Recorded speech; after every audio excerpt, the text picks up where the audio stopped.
नमस्कार दोस्तों, आपके अपने चैनल आरके न्यूज अपडेट पर आपका स्वागत है। दोस्तों, बात करेंगे ग्रुप डी वेटिंग लिस्ट के बारे में और वीडियो को शेयर करना, चैनल को सब्सक्राइब करना आपका काम रहेगा।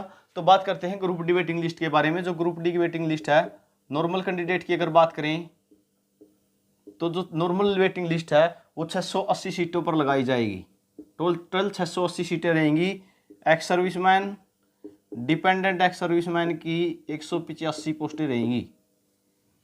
एक्स सर्विसमैन और डिपेंडेंट एक्स सर्विसमैन की 185 पोस्टें रहेंगी।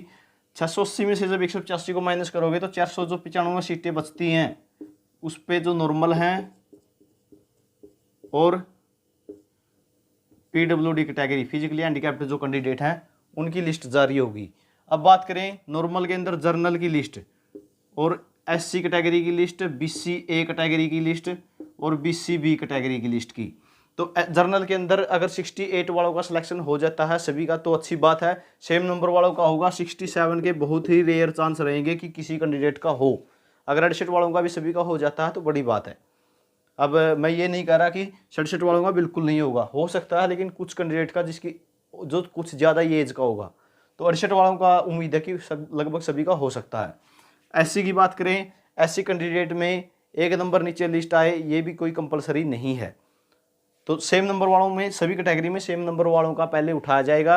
उसके बाद एज का क्राइटेरिया देखा जाएगा। अगर नीचे वालों की ज़रूरत पड़ती है, सीटें ज़्यादा हैं, कैंडिडेट कम हैं, तो फिर नीचे वाले कैंडिडेटों को एक नंबर कम है जिसका, उनको उठा लिया जाएगा और वो भी जिसकी ज़्यादा एज होगी तो एज की प्रेफरेंस दी जाएगी। इसी तरह एससी में भी ये रहेगा। इसमें 67 पे आनी लिस्ट मुश्किल है, लेकिन 68 वालों का लगभग हो सकता है सभी का। इसी तरह एससी के अंदर लिस्ट नीचे आने की चांस कम है। बीसी ए बीसी बी में पॉसिबल हो सकता है कि कुछ कैंडिडेटों का एक नंबर नीचे हो जाए, क्योंकि इसमें जो कैंडिडेट है काफ़ी कम बचे हुए हैं। और लिस्ट की बात करूं तो लिस्ट जो आपकी 21 मार्च से लेके 28 मार्च तक जारी हो जाएगी। 21 मार्च से लेके 28 मार्च तक जारी कर दी जाएगी। बात करते हैं ईएसपी की।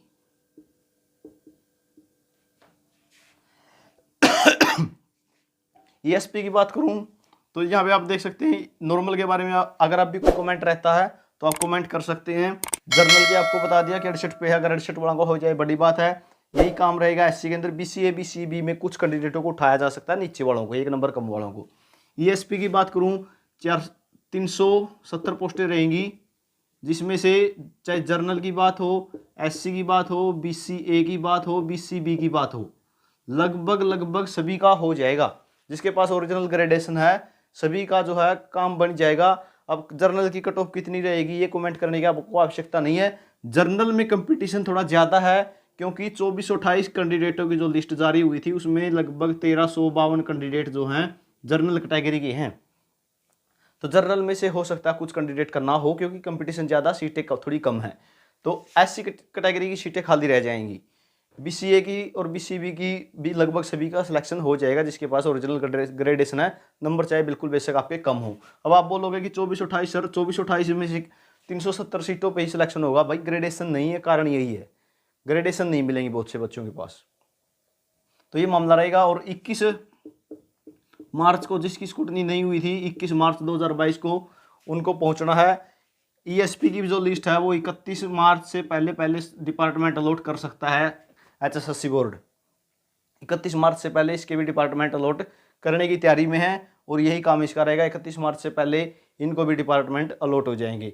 तो ये अपडेट रहेगी। जानकारी को शेयर करना आपका काम है। चैनल को सब्सक्राइब जरूर कर लें और बेल घंटी को दबा लें। थैंक यू दोस्तों।